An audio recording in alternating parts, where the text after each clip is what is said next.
Yeah, welcome back to Stony Hour. You know, Kimmel's back, and that's good. It's good, it's good, it's good. Of course it's good. I told you so, and that brings Colbert back and everybody else back.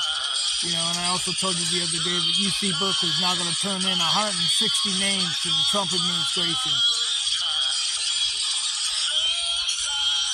You know, and this book was first written. I went to the Daily Californian staff office, asked if anybody in their whole newspaper organization would print my book's name in it. They sadly said no one's interested. No one's interested. If you go to the website of the Daily Californian right now at Berkeley, California, there's only one story.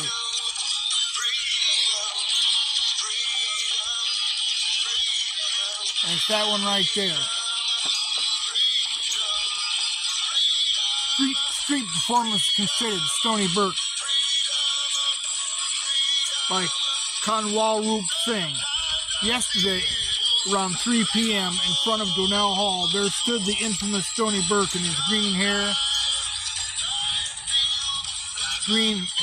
and his clown pants and his whistle-blowing glory, cowering before a cop. The cop leaned against his bike with all the pomposity of a man on a power trip. The most atrocious thing about was not the way he pestered Burke for allegedly being too loud, but the simple fact that he was standing in Burke's spot.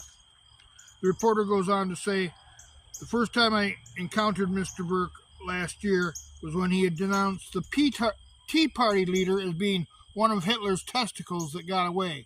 Not only did this police officer rob Burke of his free speech, he robbed him of his pulpit. He robbed him of his trade. When the cop finally left, and Burke said, I am like a wart on this campus. I am only here because the students before you fought for my right to stand here and tell the worst joke known to man. Yeah, you know, if you're rich, if you're really rich, it's hard to stop you. It's hard to stop your free speech. We're glad Kimmel got his thing back. But you know what?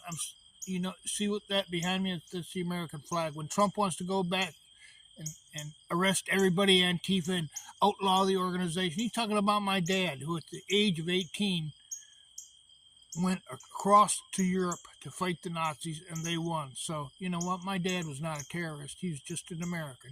And he saw right from wrong. So let me tell you one thing. You get this book.